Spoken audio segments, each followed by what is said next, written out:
Good morning and good afternoon, ladies and gentlemen, and thank you so very much for taking time out of your busy day to join us on our Rypple Leadership Series webinar, Coaching with Compassion. My name is Jeff, and I'll be your host for today's event, and I'll be in the background answering any general or technical questions for any of you that do need assistance. Now, we have a very, very large audience here joining us today. Even though you only see your name on the right-hand side of the screen, know that you are joined by hundreds of colleagues on this call. This event is also being recorded in its entirety, and we'll share with you at a later time how you can watch the recorded session. Now, we're very interested in the questions that you do have, so please place those in the Q&A panel that you see on the right-hand side of the screen, and simply hit send, and it will go directly to ourselves, and we'll answer as many questions as we can at the end of today's session. Now, I do want to make you aware that there will be one polling question there, and we'll share with you how to participate when that time comes. Without further ado, it is my extreme privilege to turn the call over to Nick Stein. Nick, the call is yours. Thank you very much, Jeff, and welcome to everyone to the latest webinar in Rypple's Leadership Series. We are really excited to have two guests with us today from Teleos Leadership Institute, the renowned leadership consulting and executive coaching firm, Suzanne Rotondo and Gretchen Schmelzer. But before I introduce Suzanne and Gretchen, I'd just like to say a few quick words about today's subject, coaching. In the sports world, coaches like John Wooden, Vince Lombardi, and Butch Harmon are iconic figures, better known than most of the players that they led to championships. Indeed, whether it's calling plays on the sidelines or making minute adjustments in a golf swing, real-time instruction from an experienced coach is understood to be the best way for players to develop and improve. But when it comes to the workplace, what employees often get instead of a coach is a manager, someone who pops by occasionally to tell them what they did wrong the day before. So instead of feeling like they've got a mentor, workers often end up dreading the next run-in with their boss, who in turn feels like he or she is always trying to turn the ship after it's already slammed into the iceberg. And here at Rypple, we believe that employees need their managers to coach them in the moment rather than after the fact. Employee feedback shouldn't happen once or twice a year during a performance review. It should happen continuously. So within Rypple, we've designed a private shared space for managers and their employees to keep track of all those coaching interactions. Employees don't need to dig through old emails to locate their boss's guidance or keep her up to date on their progress against goals and actions. Rypple displays all these notes and actions in real time and organizes them for the long term. But when you huddle up with your employee, to extend the sports metaphor, what guidance should you give them? Well, that's where today's guests come in. Suzanne and Gretchen have offered coaching and leadership guidance to some of the best-known organizations in the world.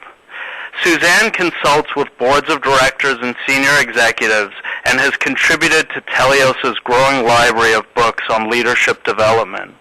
As a former national rowing champion, Gretchen learned firsthand about the value of great coaching. She holds a PhD in psychology and has developed some of the innovative materials and programs Teleos uses to help their clients. We at Rypple are very excited to have Susan and Gretchen with us today for part one of a three-part series on coaching. And without further ado, I'd like to turn things over to them. Great. Well, thanks to both of you, and thanks, Nick, for such a great introduction. This is Suzanne Rotondo, and I'm here joined by Gretchen, my colleague. Hi, I'm really excited to be here with you guys. Yeah, we're really looking forward to this. It's kind of a unique opportunity to be able to have three shots at being able to share the importance of coaching. And what we've decided to do is to really have it split up into three distinct phases of a coaching process that really allows you to take your direct reports, or for yourself, depending on whether or not you're managing people right now, but to take your direct reports through a process that extends really quite a distance beyond performance management goals, but actually extends into aspirations and tries to match up aspirations with what the organization wants and needs from them, and hopefully taps into something that allows them to really be at their best, make their highest contribution to the organization, and also get an extreme amount of personal and professional satisfaction out of the process. So our approach to this is really to first off just say that we believe these conversations are critical. You might not realize as a manager how important a meaningful conversation with your employees can be to them. So we'd like to just take you through the process of why it's so important and why the approach you take matters so much. So we're going to ask you to go through this polling first just to get a little bit oriented in terms of where you're calling from, how many people you manage, and have you had a good experience with what we're calling a coaching manager. So I can see that people have responded, and it looks like we have a lot of people from the East Coast of North America, a lot of people from North America, a couple joining us from Europe and Asia. Hi. And a good dispersion of people you manage. So we have some people who aren't managing folks yet or at the moment, all the way up to 8 or more. So you're pretty busy. And then it looks like the majority of you have had a pretty good experience. At least half of you have had a good experience with a coaching manager. Do you want to comment at all on what you're seeing, Gretchen? It's fabulous that so many people have had a good experience with a coaching manager. So this information that we're giving you, you'll really be able to turn around and use your experience and some of our ideas and really be able to push your own relationships with your direct reports forward. It's great. Good. All right, so I'm going to get into a little bit of the content for today. To start out, it's pretty straightforward, but we do want to ask you to just make an effort to be here. All of us have tons of stuff going on. You've chosen to spend, about an hour here on addressing your own management and coaching style. We just ask that you try to stay present, maybe try not to do too much multitasking, and just be open to what you're hearing. We're going to cover a lot of range of material, everything from some of the neuropsych research that informs our work, as well as actually some suggestions for scripting that you can have in some of these early conversations to frame this whole process with the people you're managing and leading. Have something to write with, because we're actually going to ask you to do some of the reflections that we'll be suggesting you use with your own direct reports. Some things that just kind of get your mind turning, allow you to reflect and take a time out to really think about what matters to you. And then we're going to be asking you to do something with this. So be willing to commit to action means we actually want to encourage you to sit down with people and initiate this process with your direct reports. We think it'll be worth it for you, and it'll certainly be worth it for them. Okay? So just a little bit about us, and I'll keep this brief. Teleos was founded about 10 years ago, and we've done huge projects with organizations like the UNDP, all the way through to some of the others you see listed here, U.S. Steel, Google, Unisys. We're in all sorts of industries, financial and others. And what we do is a range of leadership activities. We publish a lot, so the books that you see up there have been, hopefully you've seen some of the ideas that are represented in the books or HBR. And coaching is really fundamental to who we are. We take the research very seriously about how people change and what managers and leaders need to keep in mind when they support the people they lead, when they try to influence others to have an impact, and also when they know that people have a lot of discretionary decision-making about how they invest their time in their organization. And we believe the way people lead and manage really invites people to use that discretionary effort to do what's best for the organization. And hopefully it very much overlaps what's best for them professionally and personally as well. So we do individual coaching, and we also do a lot of coaching capacity development inside organizations and other ways. So we have a pretty strong stance and point of view about what goes on in good coaching, and hopefully we'll be able to share some of that with you today. Okay? So just briefly, the timeline for this is that over the next couple of months, so we're starting here in Webinar 1 in October, and we're going to talk about basically launching these kinds of conversations with you. We'll talk a bit about how you establish a climate for these kinds of coaching with compassion conversations.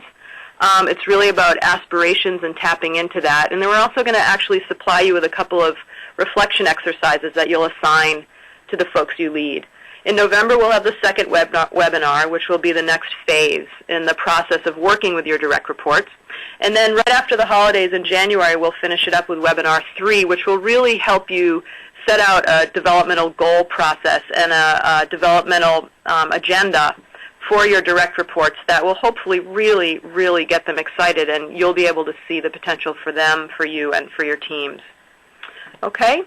So what we're going to go over today is what does it mean to have the mindset of a coaching manager. Gretchen will talk about that in a few minutes.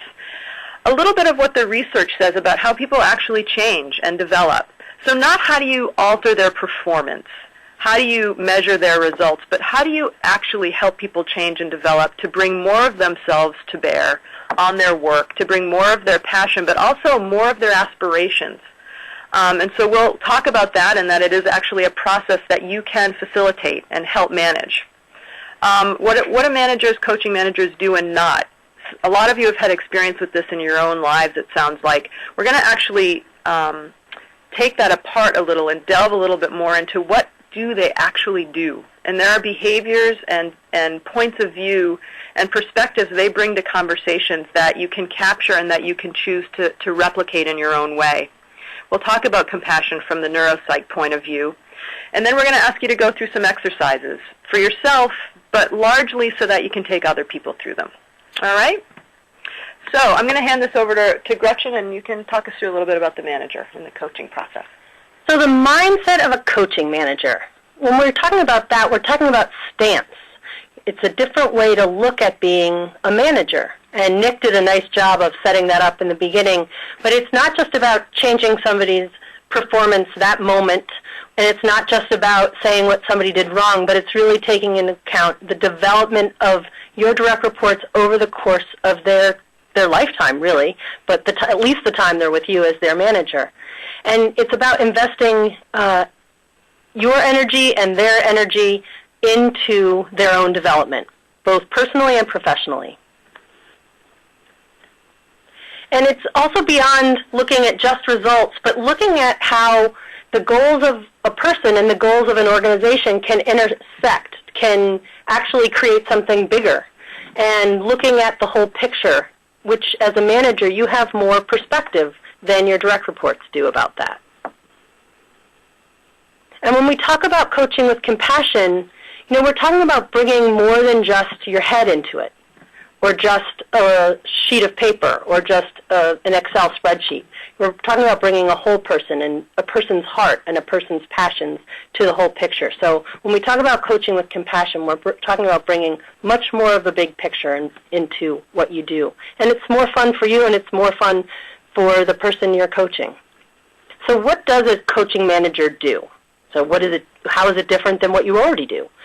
You're going to create conditions for a person to maximize their performance and potential, but you're looking at the whole person from our vantage point, not just the list of their job description.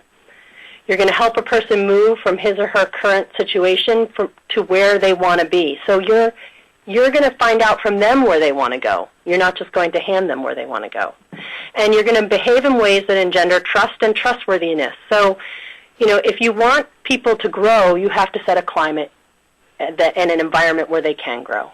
And many of you responded that you've had good coaching managers. So I'm guessing that a lot of you have had the experience of being in an environment that allowed you to grow. And the things that we believe help people grow is respect, curiosity, being on time, consistency, caring, being present when somebody's talking to you. They seem like such simple things, but they really create an environment for growth. And just to give you the other side, this is what a coaching manager is not. Coaching manager is not a pseudonym for bullying. It's not a chance to sit down and say, we are coaching, and I'm using air quotes on that, and then giving them a list of what they did or didn't do right. It's not therapy. It's not a chance for you to sit down and hear somebody's deepest, darkest problems. And it's not a chance to fix somebody. This isn't like bringing your car in to get a new muffler. This is really about helping people grow over the long haul. And so it's understanding what is getting in their way of becoming who they want to be, and then understanding what their strengths are to get there, and helping them manage both of those to get to where they want to go. Great. All right, yeah.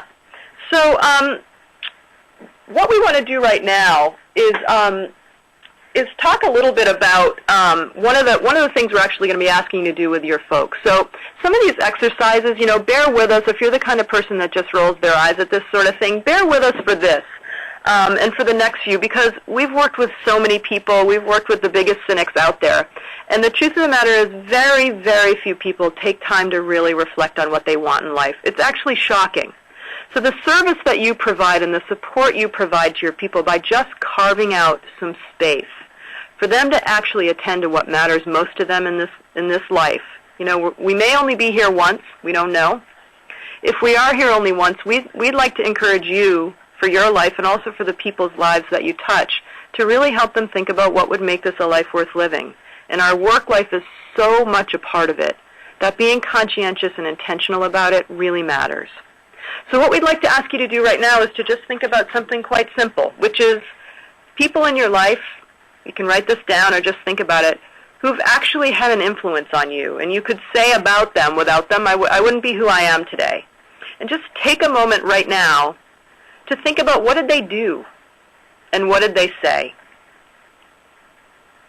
How did they make you feel? And it's okay if you pick a relative. It doesn't have to necessarily be a boss, but for many of us it was people who did have some management or power over us. Okay? So I'm going to give you just a few more seconds to think about it. Gretchen, do you have someone who comes to mind when you think about this? I feel fortunate. I have like 10 people I could list. Wow, you are lucky. Yeah. Am I on the list? Okay. So just hold on to that thought for a minute. I'm imagining there are probably lots of people you could put down. Think about one or two that really matter.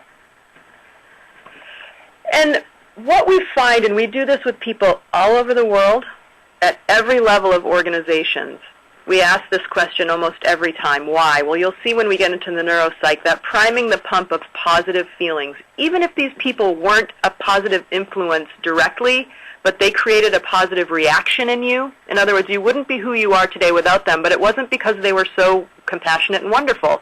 They might have been real jerks. They might have actually made things really hard for you. But most of the time, most of us have people who have actually done something quite different for us, quite generous toward us. And what we find when we ask people to explain to us, well, what'd they do, these people that helped make you who you are today? We hear these kinds of things. They saw potential in me. They wanted what was best for me. They advocated for me. They showed me valuable lessons either through what they did or what they helped me do. They told me the truth. It wasn't always pretty, but they told me the truth, and it mattered at a time when I really needed to understand what was happening in my world. They gave me opportunities. They looked out for me in terms of finding opportunities that would help me be what I could be. They believed in me. Often that's the most common response we get. This person changed my life and helped me become the professional and person I am today because they just believed in me. So what I want to ask you to think about right now is, in 5 years, who's going to name you? Of the people you lead right now or will lead in the next few years, who will name you because you've done some of these things for them? Our goal is for everyone on this call and everyone we touch to be a person who's named by the people with whom they work. So that's what this process is about for you right now. How can you help someone see you and experience you as someone who truly helped them fulfill their potential in a way that was most meaningful to them and made a difference in the world that mattered to them and hopefully mattered to your organization?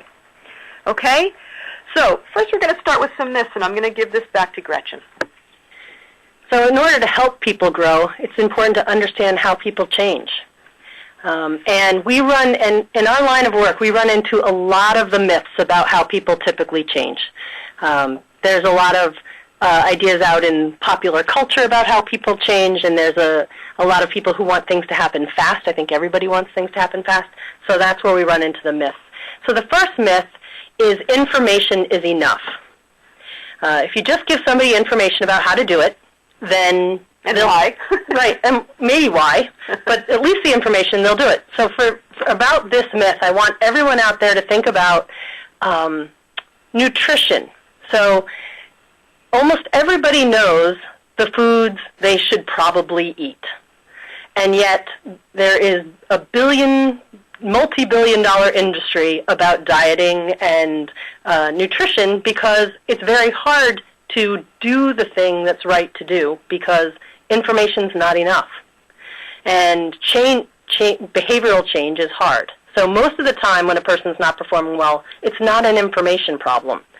And this is also the myth that drives people to think, well, I'll do a 1-hour training and for my department and it will all change. or I'll just send them an email and it will change. So what is it? Well, this is where the difference between information and growth is.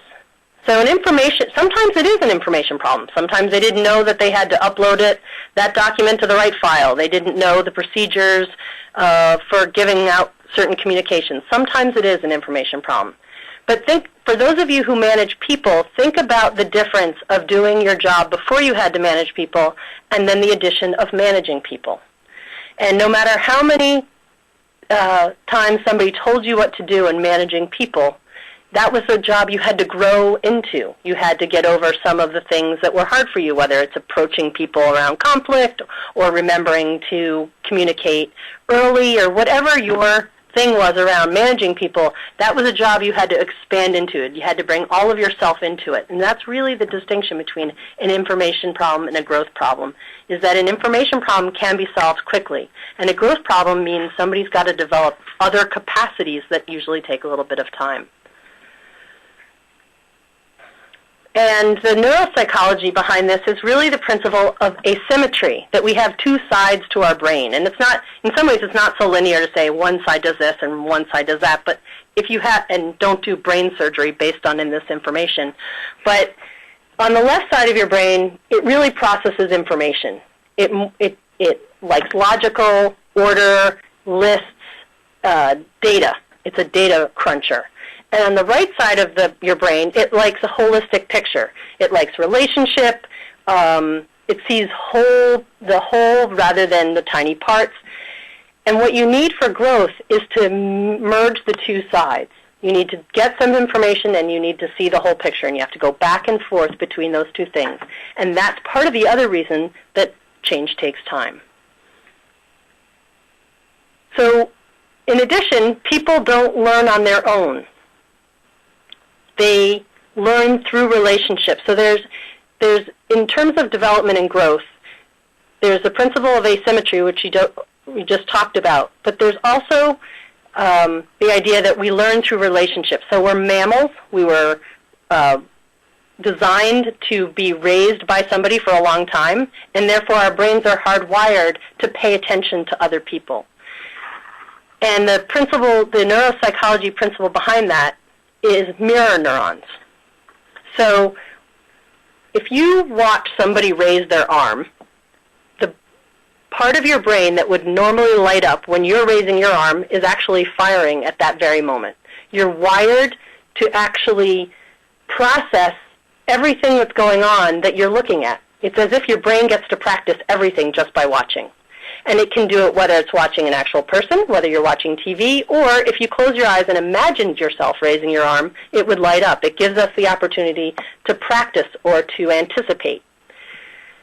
So all of this put together has your brain really ready to learn over a long period of time, to learn through other people, and to not just get it from one piece of information.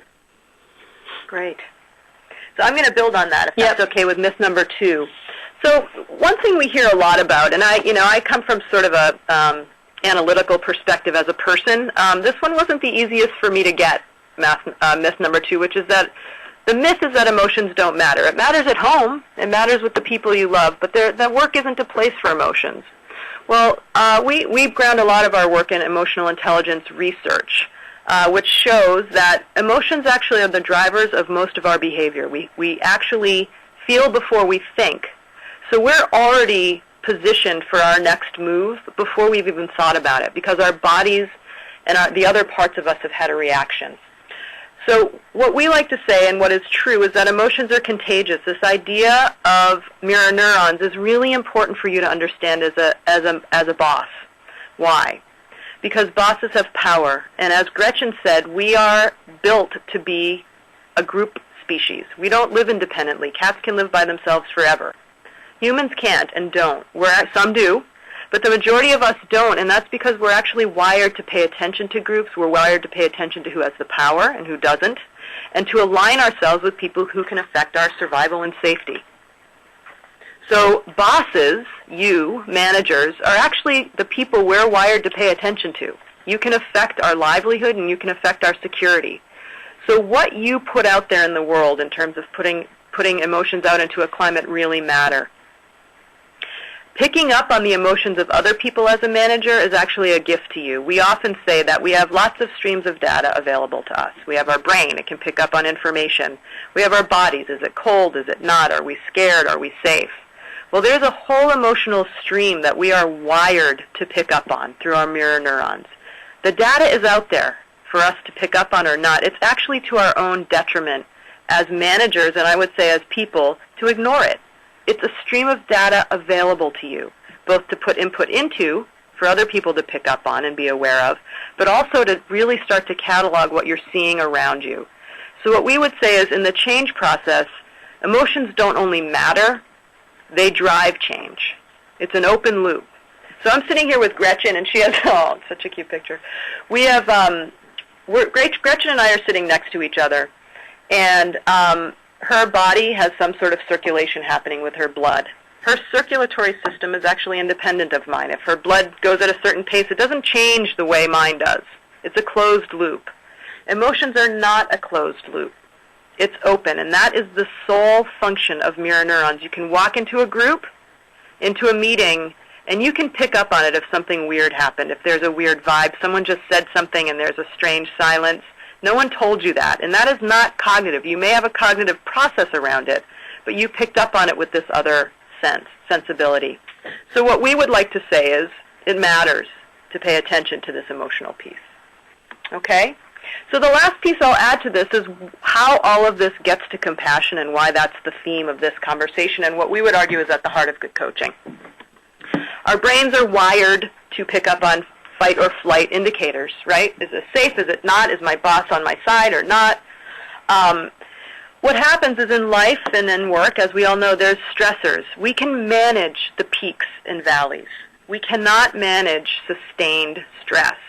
And that's not just a weakness or not about certain people. Our actual physiology is not made to sustain that much stress all the time.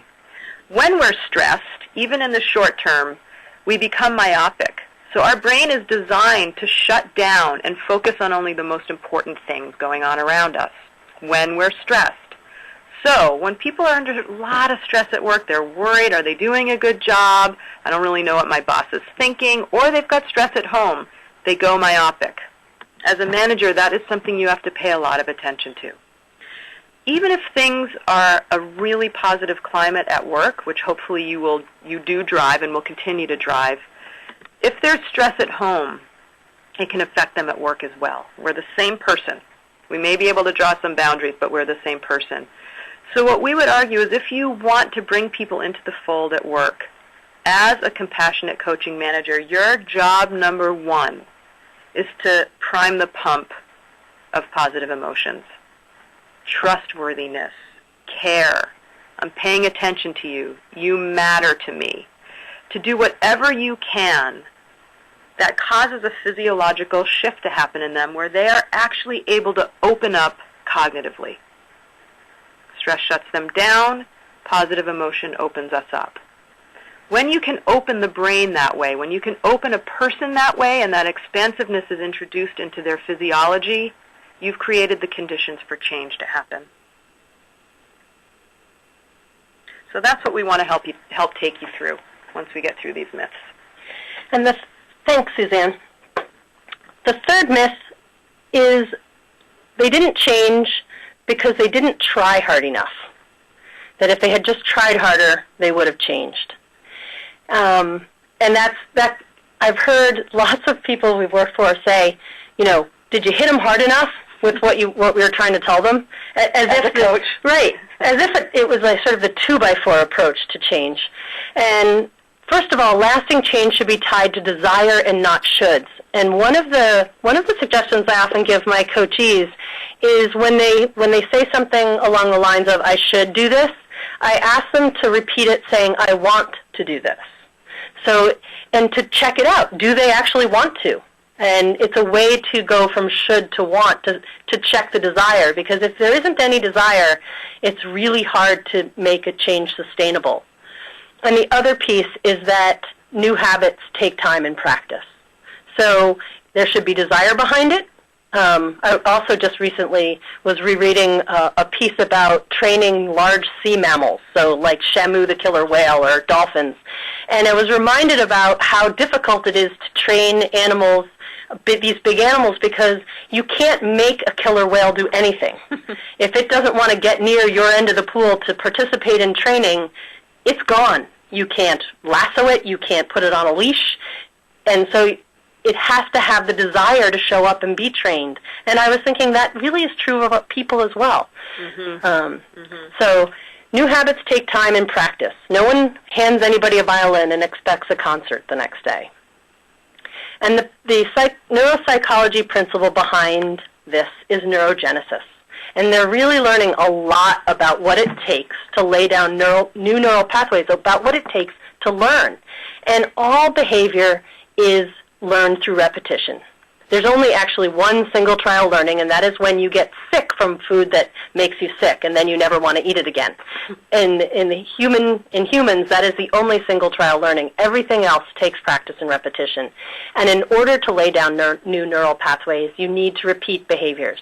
And in the sports world, when I was doing sports psychology, the rule was 100 times makes a habit, or 90 days for new learning, and what was Blink, Malcolm Gladwell's book, or Outliers, he talked about 10,000 hours makes an expert. So it's really repetition and giving people permission to actually go through the arc of a learning curve, to figure out what the small steps are to learn something, to get rewarded for practicing.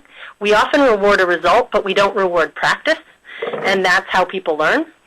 And if you tie what we were saying earlier, if you tie desire to practice, you're going to get new behavior, and you're going to get new sustained behavior. So in this age of everybody talking about sustainability with the environment, we also need to think of sustainability of our people. And people will be sustainable and they want to sustain their jobs and their roles if they're getting more out of it, if they're learning more. So it is a sustainability issue. Gretchen, can I just say one other thing about that? There's one of the big shocks for me was hearing, when we deal with change management all the time, and a lot of people do walk around. It could probably be its own myth that people don't like change, and it actually is true a lot of the time.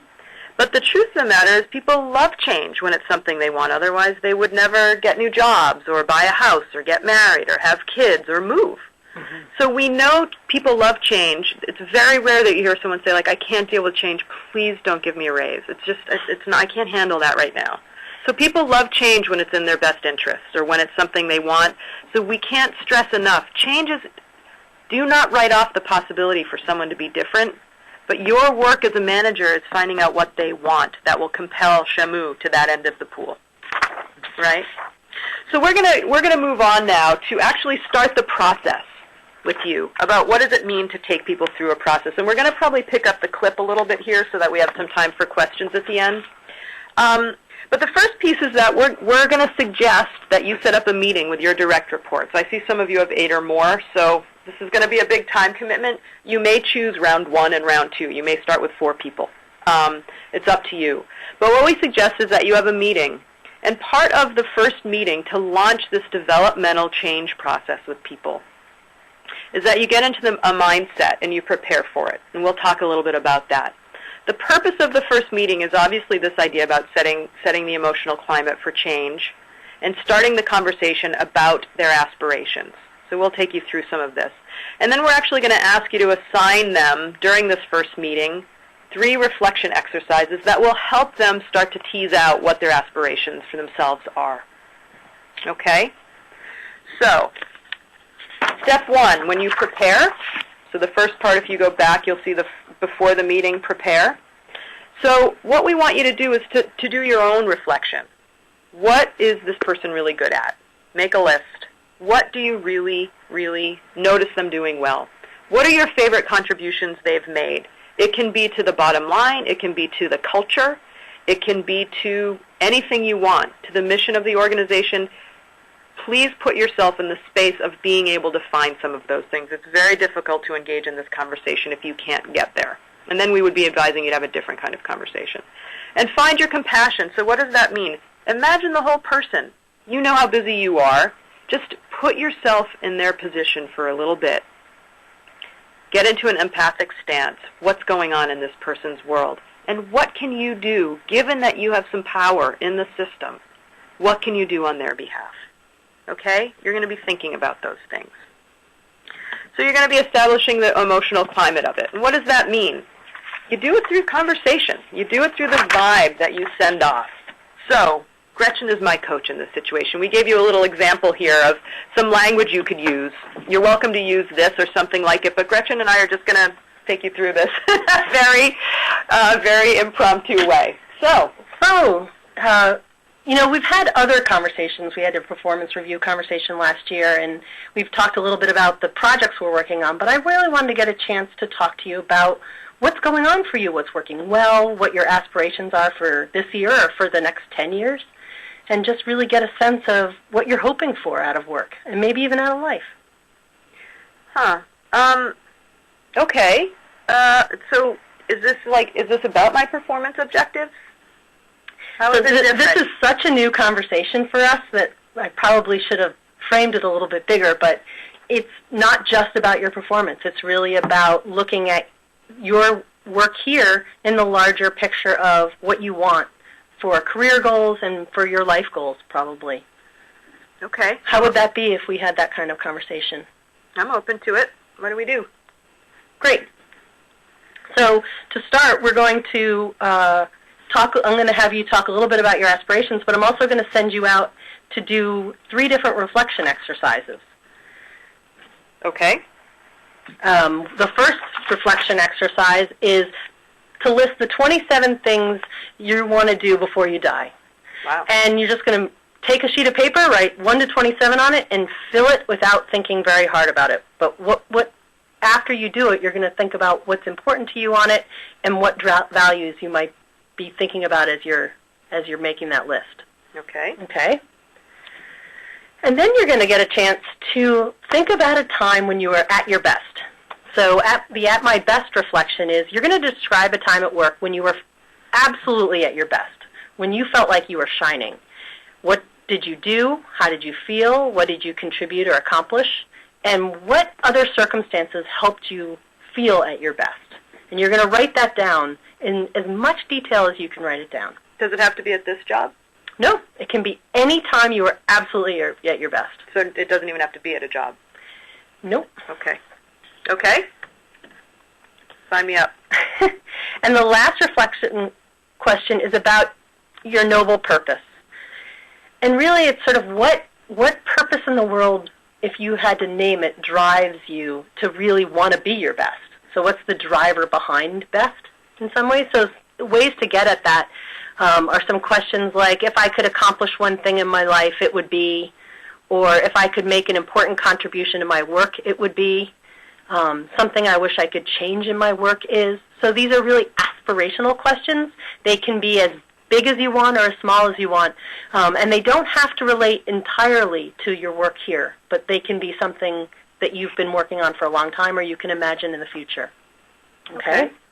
Great. And so just taking, some time to do each of those and writing it down. Doesn't have to be perfect. Doesn't have to be a PowerPoint presentation. It just has to be something you can bring in so that we can really talk about it, because sometimes if you don't write it down, it's harder to remember. And is this going to go in my file? Nope. The writing belongs to you, and our conversations belong to your development here. Okay. All right. So hopefully you got a sense of the tone of the conversation for that. As Gretchen, as my manager, you're going to get questions if this isn't the norm of how you do things at work. So just think about it ahead of time. The idea is not to expose someone, but to give them a place where they can reflect safely, where you can help hold this conversation for them, and we'll take you through the next part. So meeting number 2. So when they come back with their reflection questions, you're going to have a follow-up conversation, and we have 3 samples of a follow-up conversation. So this is follow-up conversation take 1. So, Suzanne, it's good to see you again. Can I see your information? Oh, yeah. This was really interesting. I'm glad we're doing this. Let me look at it. Wow, I was expecting a lot more creativity from you. What do you mean? Well, it's just bullet points. Time out. Okay. That for me, as a person being coached, as an employee, would probably it would be a buzzkill, and I think it would probably derail my excitement around this. Right. So we're suggesting that you're thoughtful about the fact that you don't necessarily make it about you and what you expected, right? So we would say, scratch that, let's rewind. Here's another approach you could take. Wow, Suzanne, this looks good. Now, let me look at this. What do you think my boss would want you to do? I forgot we were going to say that one. So basically, as an employee, I think the message that I would take from that is, this isn't really about me. This is about you looking good. You're not doing this for me. Right, and it's not. This isn't. We are really talking about a developmental process. We're asking you to take time as a manager, as a coaching manager, to do it differently. This isn't a veiled way of getting a faster result. I think you will get better results from your people, but if you move right from aspirations to results without going through the process, people are going to see through it and feel you're going to lose trustworthiness on it. Okay, so take 3. Take 3. Wow, look at this list. You really put a lot of effort into this. Let me look at this one. Tell me more about what you said here. Well, this is really hard. It was harder than I thought, but I really enjoyed this process. There are some things that I used to know about myself that I haven't paid attention to for a long time. So, I can see how that could fit into the work I'm doing here, and I wasn't really thinking about it that way. Yeah, you look kind of surprised by some of the stuff that showed up. Yeah, but I feel excited. I don't know how we're going to get there, but I'm excited to try to figure it out. Time. Okay. So, as an employee, I obviously, this may sound so basic to hear this sort of role-playing, but you would be surprised by the number of people we come in contact with who have to repair their relationships with their direct reports because they did try to have conversations that weren't necessarily coming from a generous place in them or with the best interests of their person in mind, but really trying to figure out how they can fit into the objectives of the team or objectives of the organization. So we wanted to just give you these as clear examples of ways that you really do want to be thoughtful about checking your own sense of why you're doing this and really getting aligned in that prep beforehand. Right. Okay. And we've given you some sample conversations in the slide deck. We didn't read them off the slide deck here because you're all capable of reading, and this will be available on the web later so that if you want to go back and reflect, if you need the sample conversation, it's there for you. Just a reminder that when you're going for the second meeting, the one we are doing the 3 different takes of, that you can use some scaffolding to help you in the conversation. And we listed listening, paraphrasing, restating, and inquiry as the scaffolding of the conversation. And what we mean by that is, listening sounds easy, except that all of us have had the experience of not being listened to. So just the way we had you prepare for the first meeting, when you're preparing for the second meeting, you're really thinking about receiving the information and getting yourself in a space where you can really listen. And then paraphrasing, restating, and inquiry are skills that you can use to help the other person have the experience that they were listened to. So restating is just stating back what you heard. It's a way to check in and make sure you heard them correctly. Paraphrasing is a way to give the other person a chance to know that you understood both what was said but also the emotional content, the meaning behind it. And inquiry, in my mind, is a stance. You're constantly saying, so what does that mean for you? So you say you want a bigger stretch in your job. What would a stretch look like? Or you say you want to be able to run a larger organization someday. How large? So you really want to get a sense of what it means to the other person, and rather than just going what it means to you. Right. Okay. Great. So inquiry, open-ended questions. It sounds so simple, but once you get in the habit, you will be amazed at how much people will share with you. And that's really important fodder for moving into this position of being able to find the highest intersection of what they want and what the organization needs from them. So, step 3 in this is preparing for the next meeting. So what we're going to be asking you to do in this is to, acknowledge the work that you did there in the conversation. It was great to talk. Gretchen, are we going to do this one again? Or do we not need to? I don't think we need to. So what we want to have you do here is this is where you're going to say, you've deepened the conversation. I'm so appreciative to have this time together. I feel like I'm starting to get a picture of what's going on for you. There's still more to understand, but it's a good start, and we're going to continue to talk about this. I really want to work with you to figure out how to make this real. It's not just a conversation. We want to find a way to put this pragmatically into action for you. So we've done phase one. We have a sense of what you want and where you want to go. Now we're going to start to move toward understanding what's going on for you today. So what's working for you? What are you really good at? What are your strengths? And you're actually going to be asking these people to take a moment between this meeting and the next to reflect on what they think they're really good at. What do they bring to the table? Okay? And that will be some input into your next meeting. Okay? And from there, which we won't get to yet, from there we will be taking you in webinar 2 through that, from that point forward. So you've heard a little bit about their aspirations. You've gotten them reflecting a bit on their strengths and what's going on now. And from there, we'll be leading you to have them start to get more feedback, either through Rypple or through email or whatever process works for you and for them. And we will take you through that in the next webinar. Right. Webinar 1 really looks at their ideals and, in some ways, their ideal self. And Webinar 2 will be focused on the real, what is actually on the ground right now.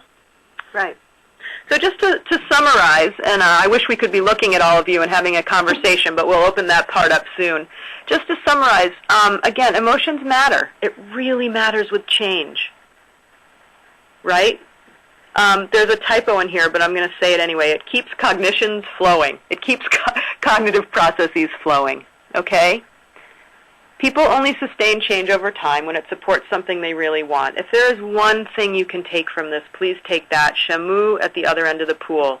How do you bring them into the conversation? How do you get them to care enough to start to develop themselves? It's 100 times doing something, 10,000 hours to develop a habit. That's a big ask. It's a big ask of ourselves. So it's especially big ask of someone else. So really, how do we engage people in that? And then just remembering that from your stance as a managing coach, compassion really matters. That positive, priming the pump of positive emotions is part of your job. It's not a nice to do, it's a must do. So those are the 3 things we'd like you to take away from here, and obviously understanding that change is a process.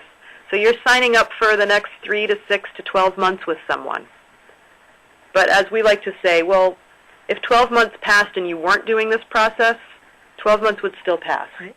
So you might as well be engaged in something. A year goes by anyway. Yeah, a year goes by anyway. Okay?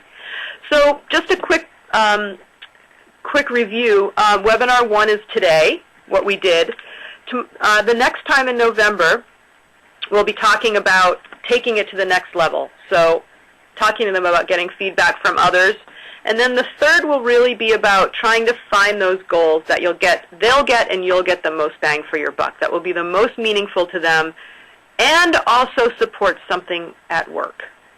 Okay? So we're not saying you're here to help them become, a concert pianist, and it has nothing to do with your work, and you're both being paid to have these conversations for them to become a concert pianist. You can be supportive of that, but your goal really is to find the highest point of intersection with what they want and what the organization needs. So we'll take you through that process and how do you identify and prioritize those, and then how do you track the learning along the way. Okay? So I'm going to pass this back over to Nick, I think, and maybe we can do some questions. Great. Well, that was fantastic. So thanks so much, Suzanne and Gretchen. I know I learned a lot about how to move forward in my coaching relationships, and we got some questions from some of the people who are listening in today that I wanted to ask. One of them has to do with whether this is an exercise you should take on with all of your direct reports, or would you be selective? The question is, what if the employee really just doesn't want coaching? They just want a quote-unquote manager.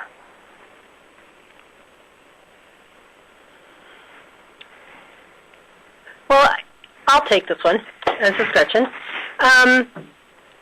First, I think you shouldn't, depending on how many direct reports you have, I would take this on with only a couple so that you can be learning you can learn the process.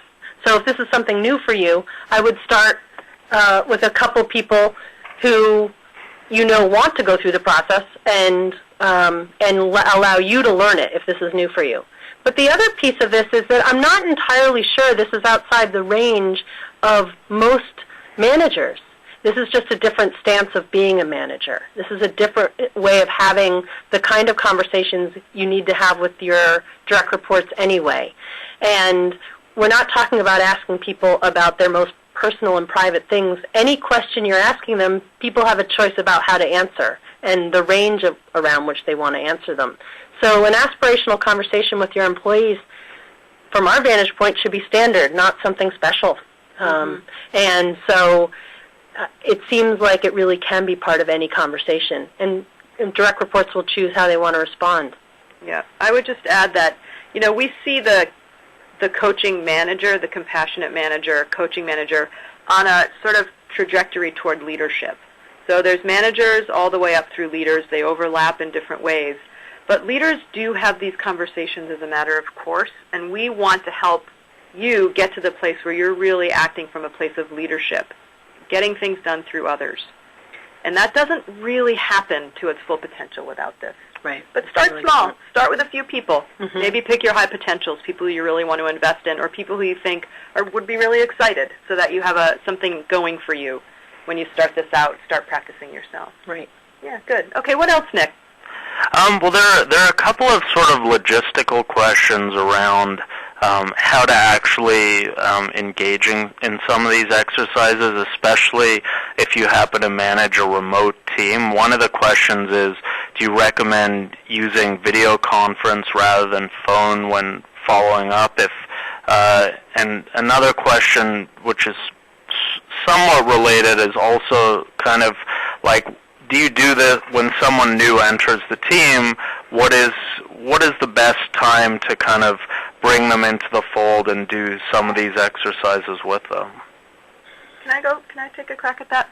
Well, thanks, Nick. So logistically, not everyone can meet in person all the time. Between travel and remote teams, it's a very standard issue, so thanks for raising it. And what I would say is if you can Skype or do video conference, that's always better. If you can do it on the phone, don't do it over email. That's my big piece of advice. Make sure there's some sort of real-time verbal communication, because so much matters about the tone that you set, the emotional tone that you set. But if you have to do it over the phone, you can. It's nice to kick the process off in person and by video if that's an option. In terms of the timing, it's always a good time for someone to feel like their manager cares. And I would say to you, given your role, how long you've been at your organizations, would there ever be a bad time for your manager to come to you and say, I just really want to know what matters to you. I know we've been working together for 6 years or 6 months or only 6 days, but let's just make sure we get aligned and I understand what matters to you so I can look out for you and look for opportunities for you to be able to do the things you want to do and be the person you want to be professionally.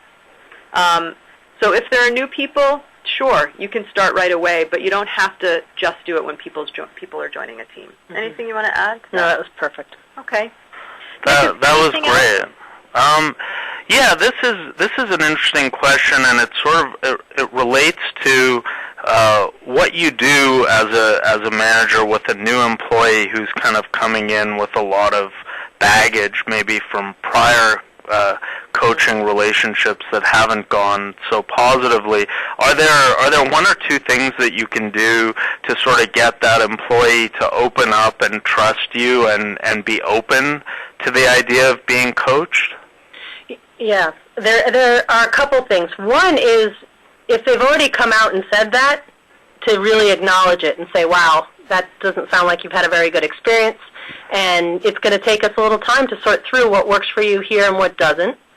And the other is to do a simple hopes and fears exercise. What would you hope for from somebody who is coaching you, and what do you fear? What is the worst thing that could happen with a coaching relationship? And get all that out on the table so that you understand the dilemma that the person's in, and you have all the data. And then you can speak to those different aspects that the person brings up, what they hope for and also what they fear, and be able to say, yes, I can do this, I can't do that.